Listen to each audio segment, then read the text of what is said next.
শোক প্রস্তাবে উল্লিখিত ব্যক্তিবর্গ এবং জুলাই যোদ্ধাদের স্মরণে 1 মিনিট নীরবতা পালন করার জন্য অনুরোধ জানাচ্ছি। তারপর মোনাজাত করবেন মাননীয় ধর্মমন্ত্রী, মাননীয় মন্ত্রী জনাব কায়কোবাদ।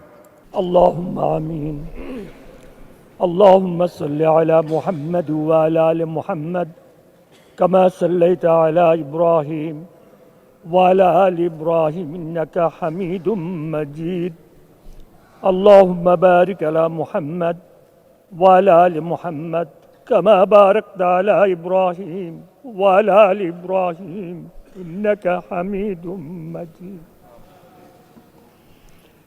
سبحان الله وبحمده سبحان الله العظيم ও মেহেরবান আল্লাহ, ও দয়াবান আল্লাহ, আপনি তো মেহেরবানি করে দয়া করে আমাদেরকে সংসদ দান করেছেন।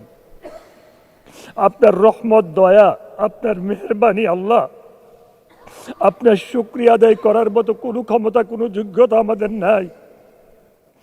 আমরা যদি সারা জিন্দেগি আপনার কাছে সেজদায় পড়ে থাকি, আপনার কিঞ্চিত শুকরিয়া আদায় হবে না।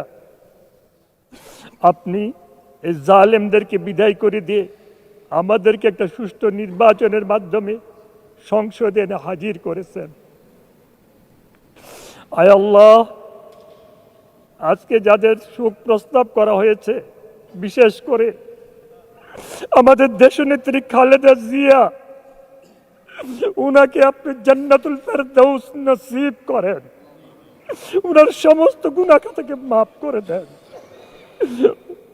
উনার সমস্ত গুনাহ থেকে মাফ করে দেন। উনার পরিবার পরিজনদের, সন্তানদেরকে আপনি কুদরতিভাবে হেফাজত করেন। আমাদের সাবেক রাষ্ট্রপতি জিয়াউর রহমান সাহেবকে আপনি শহীদি দরজা দান করেন। আল্লাহ, উনাকে ক্ষমা করে দেন। আয় আল্লাহ, জুলাই বিপ্লবে যারা নিহত হয়েছে, আল্লাহ তাদেরকে শহীদি দরজা দান করেন, তাদের প্রতি খাস রহমত নাজিল করেন, তাদের পরিবার পরিজনদের প্রতি খাস রহমত নাজিল করেন। আল্লাহ, তাদের পরিবার পরিজনদের জিম্মাদার আপনি আল্লাহ পাক হয়ে যান। আল্লাহ, জুলাই বিপ্লবে যারা আহত হয়েছে, আল্লাহ তাদের জিম্মাদার আপনি আল্লাহ হয়ে যান। আল্লাহ, তাদের প্রতি খাস রহমত নাজিল করেন। তাদের পরিবারের কি অবস্থা আপনি আল্লাহ জানেন।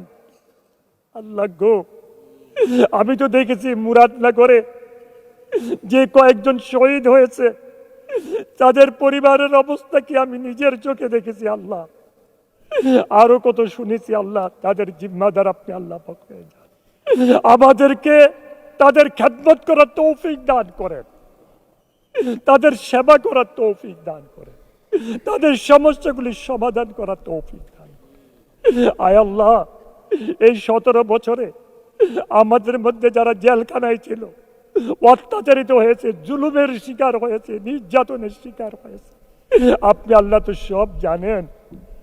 আল্লাহ, উনাদের প্রতি খাস রহমত নাজিল করেন।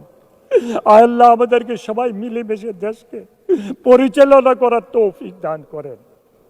আয় আল্লাহ, আমাদের সংসদ নেতার প্রতি খাস রহমত নাজিল করেন, উনাকে হেফাজত করেন, আমাদের সবাইকে হেফাজত করেন। तमाम দুনিয়ার মানুষকে আপনি হেদায়েত নসিব করে দেন। আল্লাহ, বিশেষ করে মধ্যপ্রাচ্যে যে অবস্থা সৃষ্টি হয়েছে, আল্লাহ আপনি দয়া করে তা থেকে মুক্ত করে দেন। আল্লাহ, আল্লাহ যাদের জন্য আজকে শোক প্রস্তাব আনা হয়েছে, তাদের প্রতি খাস রহমত নাজিল করেন, তাদেরকে ক্ষমা করে দেন, ক্ষমা করে দেন। আল্লাহ, আমাদেরকেও ক্ষমা করে দেন। আল্লাহ, আল্লাহ আমাদেরকে দেশকে ভালোবাসার তৌফিক দান করেন, আমাদেরকে সৎ পথে থাকার তৌফিক দান করেন। অন্যায়, অত্যাচার, জুলুম, অবিচার থেকে সবাইকে মুক্ত রাখেন। ওয়াসাল্লাল্লাহু তাআলা আলা খায়রি খালকি মুহাম্মদ ওয়া আলিহি ওয়াসহাবিহি আজমাইন বিরহমাতিকা ইয়া আরহামার রাহিমিন।